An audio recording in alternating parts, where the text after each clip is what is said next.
আপনারা মানুষই ভালো না ভাই, আপনারা না দেন নিউজ ভাই, না দেন কিচ্ছু ভাই, আপনারা কর্তৃপক্ষের দেন, কর্তৃপক্ষ ছাড়াই না ভাই। আপনারা ভাই ভিডিও ছাড় নাই, যে প্রথম আলোতে নিউজ করছে কি মারা গেছে 22 জন, মারা গেছে ভাই 200-র অধিক ভাই, নিউজ করছে 22 জন মারা গেছে। এটা তো নিয়ম না ভাই, উপরওয়ালা তো হিসাব দিতেছে, আপনারা দিতেছেন কর্তৃপক্ষরে, বাট মরে গেলে কারা সাক্ষী দেবেন? আল্লাহরে না। এই আল্লাহরে ভাই ভয় পান ভাই, জীবন অনেক উন্নতি করতে পারবেন। আল্লাহরে ভয় পাবেন না ভাই, জীবনও লস, আখিরাতও লস ভাই, অনেক লস পাবেন ভাই। কয়জন আহত হয়েছে আপনারা সেই কিছু দেন নাই, আপনারা কয়জন মারা গেছে সেই নিউজগুলো ভুয়া নিউজ দিতেছেন, রাতের বেলা লাশ গুম করাই দিতেছেন, রাতের বেলা লাশ গুম করাই দিতেছেন। আপনাদেরকে ভাই আমার ছোটবেলায় সাংবাদিক হওয়ার অনেক ইচ্ছা ছিল, জার্নালিস্ট হওয়ার অনেক ইচ্ছা ছিল। আমার জুলাই আন্দোলন 24-এর আন্দোলনের পর আপনাদের উপর ভরসা উঠে গেছে ভাই। জুলাই আন্দোলন যখন আমি ছিলাম তখন এরকম অনেক নিউজ চ্যানেল অনেক নিউজ দিছি, আপনারা কোনো নিউজ ছড়ান নাই। 7 দিন বাবা মা আমার খবর পায় নাই, আমি কেবল ইন্টারে পড়ি, আমার বাপ মা 7 দিন আমার খবর পায় নাই। এইখানে আসি, আমার বাপ মা জানে না আমি কই আছি। আমার বোন এই স্কুলে পড়ে ক্লাস 8-এ, আমি আমার বোনকে আল্লাহর রহমতে নিয়ে গেছি কোনো মতে। কিন্তু যারা মারা গেছে, যারা আহত হয়েছে, তারাও তো আমাদের ভাই বোন, তারাও তো আপনাদের সন্তান। আপনারা কি করতেছেন? নিউজগুলো কাইটা দিয়ে দিতেছেন।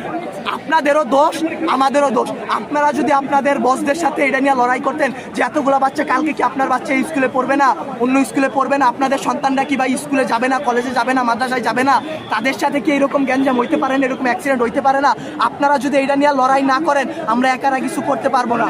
আমরা আমাদের দিক দিয়ে সর্বোচ্চ চেষ্টা করতেছি। একটা দিন ভাই না ঘুমায় না খেয়ে, গলার অবস্থা শুনে বুঝতে পারতেছি। আপনারা যে নিউজ নিতেছেন ভাই, মিনিমাম মারা গেছে 150 থেকে 200-র উপরে, আপনারা নিউজ দিতেছেন এইখানে 10 জন, ওইখানে 1 জন, এইখানে 2 জন। আপনাদের এইসব বলা আমার গলাটা ভাঙা ফেলা ভাই, দুইটা সেম কাজ। তার কারণ কি আপনারা কোনো নিউজই দিবেন না, সব কাটকুট করে ফেলবেন আপনারা। যদি ভাই আপনারাও ভাই কোরআনকে সাক্ষী রেখে, আপনারাও মুসলমান, আপনাদেরও ধর্ম আছে, মুসলমান না হইলে আপনারা আপনাদের আল্লাহর উপর ভরসা করুন, আল্লাহ ছাড় দেয়, ছাইরা দিবে না। আজকে যেই বাচ্চাগুলো মারা গেছে তাদের বাপ মারা এখনো খায় নাই, তারা ভবিষ্যতে কোন দিন খাইতে পারবে তারা জানে না। তাদের অভিশাপ যদি ভাই আপনাদের উপর লাগে, সাংবাদিক সমিতি কেন, সম্পূর্ণ বাংলাদেশ লইরা উঠবে। আল্লাহর বিচার আপনারা দেখছেন, মৃত সাগর বানাই দিছে, মৃত সাগর বানাই দিতে আল্লাহ 2 মিনিট ভাবে নাই, ফেরাউনরে পানিতে ভাসাই দিতে আল্লাহ 2 মিনিট ভাবে নাই। আমরা তো পাপিষ্ঠ জাতি, আমরা তো খারাপ জাতি, আমাদের ডুবাই দিত আল্লাহ 2 মিনিটও ভাববে না।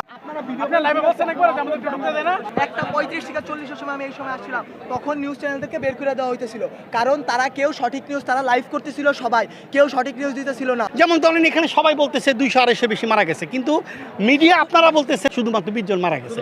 তাহলে এটা অ্যাকচুয়াল মেসেজ কিন্তু আপনারাও জানেন না, আপনারাও কিন্তু জানেন না, কারণ আপনাদের ওই সময় ঢুকতে দেওয়া হয়নি। আপনারা এটা শুনেছেন, তাই না? গভর্নমেন্ট থেকে হোক বা প্রতিরক্ষা মন্ত্রণালয় থেকে, এখান থেকে খবরকে আপনাকে বলেছেন। কিন্তু এটা আমি মনে করি যে গার্জিয়ানরা যারা আছে স্কুলের, তারা যদি এক হয়ে যদি কাউন্ট করে যে আমার বাচ্চাকে সেদিন আমি করছি, পাই নাই বা পাচ্ছি না, তাইলে কিন্তু সমাধান হয়ে যায়। এখানে কিন্তু আর কিছু নাই, এখানে চিল্লাচিল্লি মারামারির কোনো কিছু নাই। এবং আপনারা ভুয়া নিউজ দিবেন না। আচ্ছা, ভুয়া নিউজ দিবেন না।